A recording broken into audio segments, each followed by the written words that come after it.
એના મોક્ષ માટે થઈ અને ગંગા અવતરણની સુંદર કથા છે.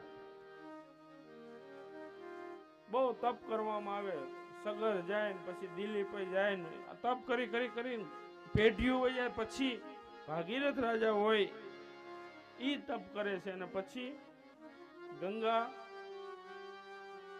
પૃથ્વી ઉપર આવે. એટલે પૃથ્વી ઉપર ગંગાની ધારા આવી એટલે ત્યાં ભાગીરથી ઉભા હતા. શું કામ કે એને એના પૂર્વજો એનો મોક્ષ કરાવો હતો. એટલે ગંગાને કે હવે હે ગંગા મૈયા તમે મારી પાછળ આવો.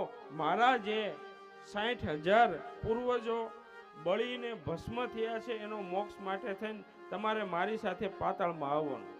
એટલે હિમાલયમાંથી ગંગાજી ધીમે ધીમે આવ્યા, ઋષિકેશ આવ્યા, હરદ્વાર આવ્યા, નાથી પ્રયાગ આવ્યા, એમ થતા આગળ વધ્યા.